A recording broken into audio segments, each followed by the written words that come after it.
This is Bleav in Buckeyes. I'm Bryant with All-American cornerback Chimdi Chekwa. We got a great show, man.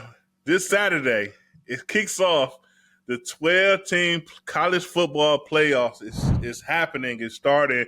And, I mean, I ain't going to say, maybe not to the pleasure of many, but to some Buckeye fans, we get a home game at least, right, man? How you feeling over there, Chum? How you feeling about this playoff week? We got a lot in front of us, man. How you feeling?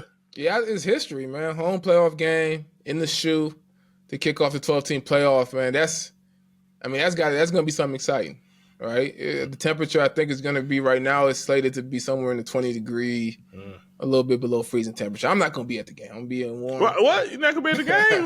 What? I'm not going to be there. You just said it's history. You don't want to watch history in person? Yeah, I'm going to witness that history through my TV personally. However, it's definitely for those who are there, for all the Buckeye fans who show up to this game.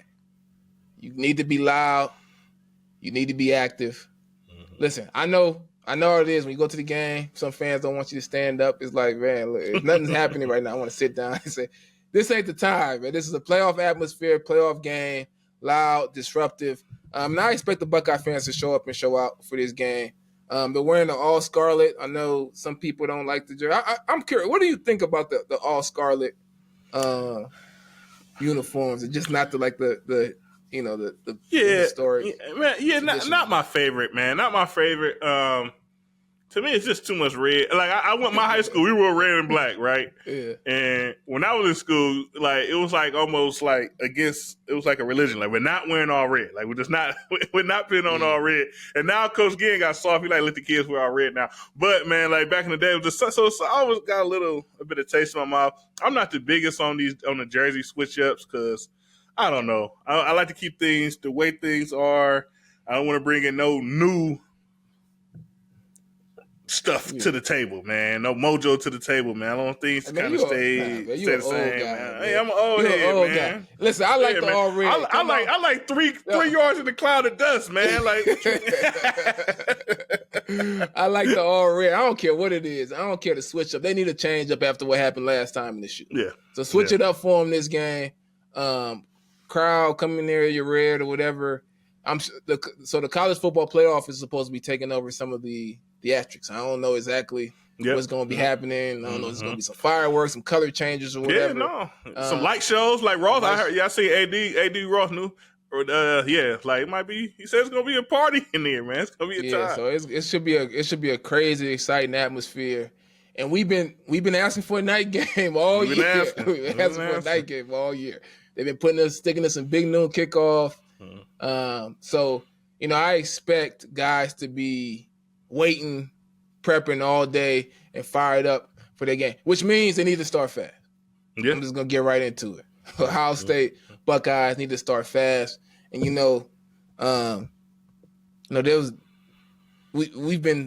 Buckeye fans have been suffering since the last game, right? Yeah. There's a lot of negativity floating on the media, and rightfully so. Rightfully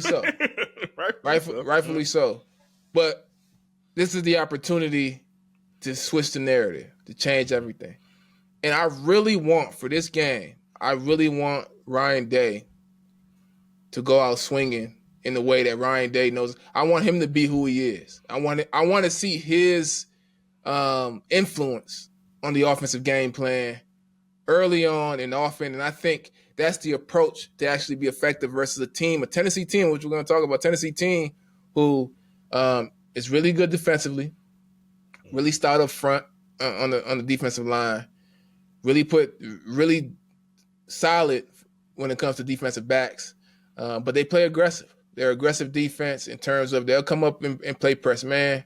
They'll play single high safety defense. They'll leave their corners on the island versus receivers. And we got to take advantage of that early, right? And force their offense to keep up with the talent that we have. Yeah. No, that's for sure, man. I know Coach Day, he did some press. He had some couple comments out that was floating around the internet here today and how the team's going to be, and like Coach Day usually does, he says all the right things. Team's going to be hungry. We got to put the last one behind us. We still got all the things in front of us. And it's true, right? I mean, obviously we had goals for the season. We struck out on a couple of them, but we still got one real big one, which some could argue is the biggest goal of the season. Being a national champion it's right here in front of us. Due to the landscape of college football, we now have a 12-team playoff, right? So we had a couple slip-ups. We're still in it. We still got a chance to do it. Obviously, we played against a Tennessee team that is good, but, I had a chance to kind of really watch some games today. We are better, right? We are the better team when it comes to everything, players, scheme, but obviously that doesn't matter. You have to go out there and get it done. So, like you said, I expect our fan base to be riled up. I expect that stadium to be shaking. I know, I don't know I don't know what the Tennessee. They got a good name for their crowd. I want to say it's like Death Valley or something like that. Wherever Tennessee play, I don't know. I might be making completely wrong. That's right, Death Valley. Yeah. They stadium rock, man. I watched the Alabama game. They drew several offsides in that game throughout the whole game. Not even just the first half, which was really sloppy then. But they was fired up, ready to go, and we have to do the same, man. We have to make it a excited atmosphere. I expect Buckeye Nation to go in there and had a shoe rocking. But like you say, it comes down to the play because they could be rocking for us and with us and making things difficult for Tennessee.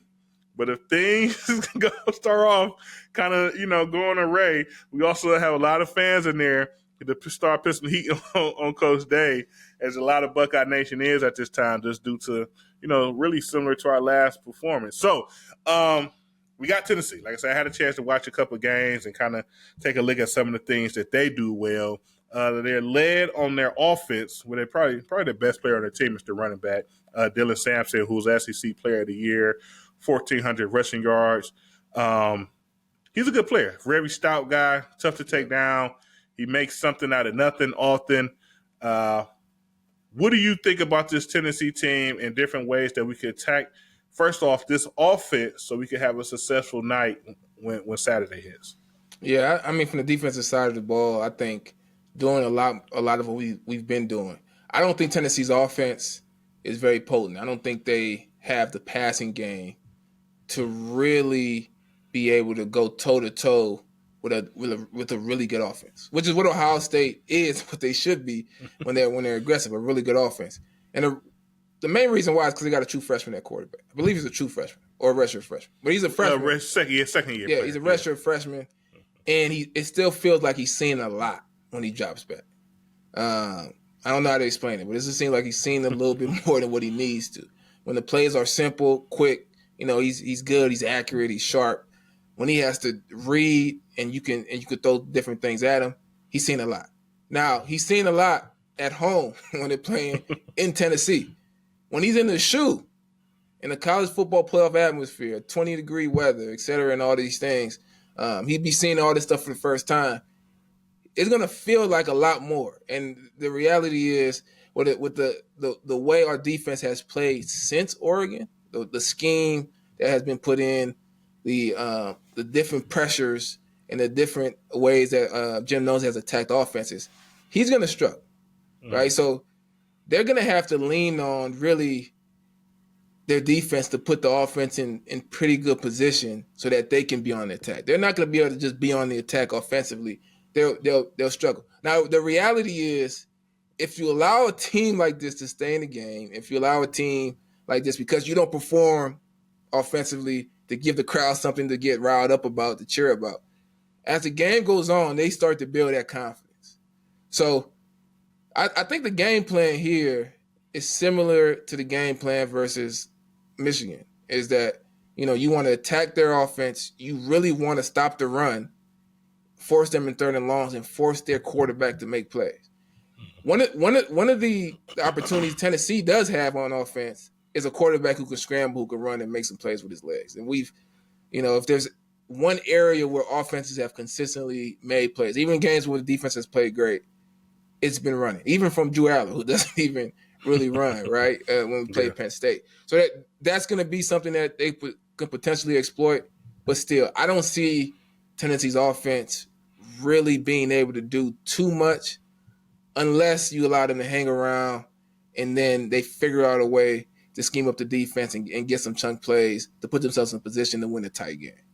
Yeah, and so my perspective, I watched two games in particular. I watched the Alabama game, which was a close game that they won, pretty sloppy game up front. Second half, both teams kind of got together. Tennessee was able to come out with it. Then I watched the Georgia game, a game that was another game that was close, but they ended up losing that game to Georgia. So I really kind of got the time to kind of lock in on their offensive line. They're definitely a big unit up front. Definitely got some big guys, some strong guys with some length to them. And I feel like, in my opinion, that they're not the most athletic of bunches. So I would like, first and second down, we got to stop the run, right? Like I said, the best players are running back, and we've seen our defense kind of getting away where they can kind of really stop the run. The way they do is, they kind of get tighter to make things a little bit heavier and kind of challenge offensive linemen on every snap. But on those known passing downs, we win first and second. We need our guys wide. We need our ends. We need JT and Sawyer to get wide. We need our D tackles up and wide and 4-eye type of technique. And we got to make those big guys move their feet, which I feel like would be in our advantage in those type of situations where we could get them in space, one-on-one situations. We kind of make it, get our guys run the loop, do a move, get them going lateral, not so much north and south. And I feel like we can kind of have some success there. Looking at Tennessee's defense, team, their best unit is definitely their defensive line. They're led by their star Ian, I'm going to say Ian, outside linebacker / James Pierce, who has close to 7.5, 8 sacks on the season. He would be a first-round draft pick in this year's draft, just due to his performances for the last several seasons. But they have other guys up there as well that most likely be playing in the NFL, 2 or 3 guys. You got 21, 55, couple guys that kind of jumps off at the tape. Defensive backs, like you say, they are good enough, right? Yeah, nothing special, yeah. but they're definitely a solid bunch that kind of brings it to the party. And obviously, you got your linebackers, and linebackers are linebackers. They're the tackle, and their linebackers make tackles and things of that nature. But looking at the defense, they do. I guess it depends on who they're playing, right? So when they're playing a team like Alabama, who has a running quarterback, who quarterback is probably not the best at throwing the ball, they get kind of exotic when it comes to pressures. Second and long, they're sending guys. Third and long, they're sending guys. But when you're looking at Tennessee's defense, in your opinion, what's the best way to attack this defense so we can have success once again and kind of get those? How many points you score against Michigan? 10, 7? Yeah. Whatever. We'll get that taste of our mouths and get back to playing Ryan Day football and scoring some points on the offensive side of it. Yeah, you got to win. You got to win somewhere. And I think Tennessee, first of all, if I'm Tennessee, how do I stop Ohio State's offense? I'm looking at the Michigan game. I'm saying, look, from a talent standpoint defensively, we equal what Michigan can do defensively, right? So we're rushing 4 because we don't want to try to do too much and leave guys open, bust coverages, put our guys in difficult matchups. So we'll rush 4, and then we'll mix up man and zone coverage and try to confuse Howard a little bit to see if he'll throw us a pick as well. And we feel confident that our 4 guys can, be able to disrupt the run game first and second down. Then on third down, go rush the passer if we're in a favorable third down situation. So given that, if I'm Ohio State, I'm taking the same type of game plan that we should take towards a Michigan. And I am loosening up that defense, and I am attacking on the edges. And I think Tennessee, they're gonna have some faith and trust in their defensive backs to be able to cover guys. One-on-ones, they're gonna play some single high safety defense and leave guys manned up on Jeremiah Smith. Leave guys manned up in the slot against Emeka Egbuka. And you gotta take those matchups. You just gotta take those matchups so Tennessee knows that we can't do this no more. Like, we can't do this. We gotta figure out something else because we're gonna get too far in the hole. And that's when you got the advantage. If they can go out there, rush 4, play kind of a base defense and blitz in spots based on situation, and they get some success there, they're gonna feel good about the entire game. Like, look, they're not creating explosives. They're not getting big plays on us. We're good. We're gonna keep this game close. We're gonna shorten this game. We're gonna run the ball, and in the fourth quarter, if it's a close game, we feel good about being able to come up with whatever we got, throw the kitchen sink at Ohio State, and see if we can get a close win in the end, and the time runs out. So I think the biggest thing for Ohio State is to attack early. early. I really don't. I want to see a little bit of the Georgia playoff game type approach. Obviously, it's not CJ Stroud back there, so I don't want you to get too carried away with Ryan Day. And Marvin Harrison Jr., yeah. But I want that approach because if they're going to play with a single high safety and we're going to get a one-on-one matchup on the end, throw the ball up. What did Jeremiah Smith say early in the season? Yeah, it's 50-50. It ain't 50-50. Ain't no 50-50 ball. Ain't no 50. At some point when you get these 5-star talented receivers that we celebrate every time there's a haul of these talented receivers. At some point, when they're one-on-one matched up against a defensive back, we got to play to the talent. We got to say, look, we celebrated these guys because we felt like they're going to be better than the guy guarding them. So we got to give them a chance to be able to actually be who we think they are. And I think early on, you got to do it. Alabama tried to do it. No, not Alabama. I watched Georgia. Georgia tried to do that early on. They weren't successful, but they stayed aggressive. And I think Ohio State has more than Georgia in terms of being able to do that, and that's what they need to do offensively. Yeah, no, I agree. Spread up. Don't get into the. And it's funny we keep bringing up the Michigan game, but if you watch it and see, like they're similar. They just are. They got a good running back that they want to get going. They run out of gun a lot. I think Michigan can get under center some and do some things there. But Tennessee's basically primarily in the gun unless it's like a goal line or real short yard situation. And then up front, they're just like Michigan, their defensive line kind of really runs the show. And you play behind it. You want to stop the run. They put extra guys in the box. They put extra guys at the line of scrimmage, send pressures off the edges. That's what they do to kind of attack offensives. And we just need to be ready for it. But I would have to. The other thing they do, they have to protect their quarterback. Yeah, they have to protect them. It's one thing when you want to take care of the football. You want to take care of the football. You might be backed up. You don't want to. You don't want to create a turnover, or whatever. But for Tennessee, they have to protect their quarterback. They have to keep him from not turning the ball over. They have to make sure he's a freshman in a hostile environment who still hasn't figured it all out, who's still kind of figuring things out. So, you want to be aggressive on the other side to force him to have to match that level of aggression, in my opinion. Now, something we need to talk about. I mean, you brought it up briefly, but we do need to discuss the weather, right? I think that right now we're slated at a high 22 degrees. Obviously, the kickoff is not till 8 o'clock at night, so the wind chill might be down to could be easily in the single digits. And now we're talking about the SEC school that plays in the South, right? And obviously it's warmer. The closer you get to this is a science. The closer you get to the equator, the hotter it is, Jim. So they're further south, they're closer to the equator than we are in Ohio. So the temperatures tend to be warmer. Science lesson. Yeah, man, there you go. What's your thoughts on the weather and it being a factor in the game? And basically, like you're saying, we need to attack on the edges, in the air, and it being potentially cold and freezing the balls and things of that nature. What's your thoughts on the weather and how it could potentially affect the game and who does it favor? Yeah, I think it's a factor. I'm not sure how much of a factor it is, given that, most of the time, even players at Ohio State don't tend to play in a ton of cold weather. I mean, the season, I know in my experience, the season is usually over by the time it really gets cold, except those November games, depending on whether or not you're going to Northwestern, Minnesota, even in Columbus, you don't tend to get a lot of cold weather games. And plus, Jeremiah Smith is from Florida. He is his freshman year. He's never played a cold game, really.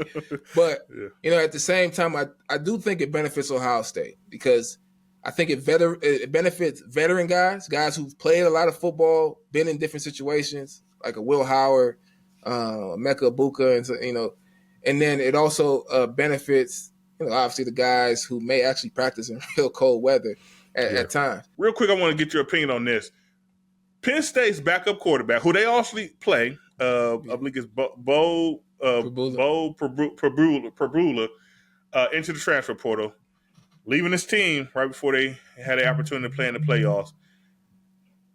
What's your thoughts on that? Just real quick, does the transfer portal need to be moved? Do they need to expand it, the length of the time that the portal is open? What's your thoughts on the portal? Because obviously our quarterback says he's getting the portal. He said he's going to stay, though, for the playoffs. He's going to stick around. his guy, he leads. So Thoughts on that? So shout out to Devin Brown sticking through the playoffs, being the backup through the playoffs. Man, he's just a great guy, man. No matter what the fans say or whoever should be the second guy, he's the backup quarterback. If Will Howard comes out, you want somebody who's been in that position to take it over. But at the same time, I would understand if he left prior to the playoffs, because I mean, you're talking about a decision for you. Like, you're not going to be a part of this team moving forward, and the reason why you entered the transfer portal is because somebody presented you with an opportunity, and you want to make the most of that next opportunity.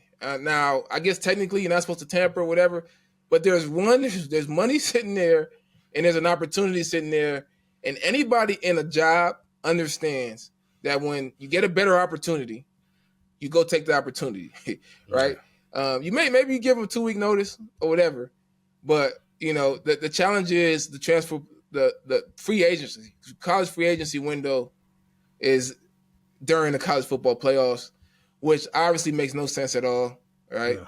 But at the same time, the portal is likely tied to the school year, and the school year starts in January.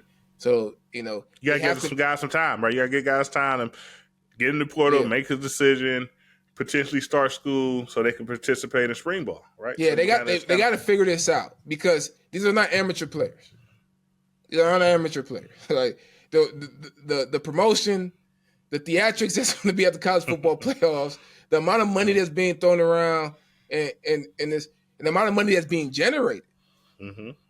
These are not amateur players. No matter how much people say, like, you know, I miss the old college football. They've never been amateur players. So they got to figure out how to separate the school and the sport, especially probably going to expand the playoffs even more, right? Mm-hmm. So they're going to have to figure this out. And right now, I feel like they are doing a terrible, terrible, terrible job of making these decisions. Oh, my gosh. I mean, how much do you get paid to plan and figure out how this thing works? If they need a consultant, look, I'll take a fraction, right? A fraction. Yeah, $1.5 million. Listen, and we'll get in the room and we'll figure this thing out. Let's figure it out, man. We'll put some ideas. We'll erase them and write some more. Then we come up with a plan. But yeah, I mean, obviously, it's this tough. Like I say, it's a double-edged sword. You want to open up the portal so you give guys a chance to get into school, right, and have that season, that semester, compete in spring. But a great easy fix would be that you just open up spring ball for whoever is going to be a part of your team. I'll fix that right there. But hey, that's our show for the day. I'm sorry. Hold on. Marshall has about 20 players who just transferred, bro, before a bowl game, bro. Like, about 20-something players who just transferred. They had to step out the bowl game. They're like, yeah, we're not going to be able to show up. We don't got enough guys. Yeah, we don't got the numbers. We ain't got the numbers, man. I don't know what to do. Go get a 3-17 and put them in the bowl game. Yeah. We don't got the numbers, man. It's ridiculous. Yeah, it's crazy, man. But like I said, I mean, obviously, things need to be changed. Things need to be fixed. And we're not in a position to make those decisions or fix them, man. Well, we are in a position to talk about them. But that's our show. Obviously, this weekend, we don't know. We might have an opportunity to jump on. If so, always tune in. Catch us on YouTube. Catch us on Spotify. Catch us on Apple. Catch us on wherever you watch your podcast at. Tune in to us. We'll be bringing you the Buckeye news and getting excited for the first 12-team college football playoffs. That's our show for this week. End all our shows with an OH. Ayo. Go Bucks. Talk to you guys soon. Go Bucks.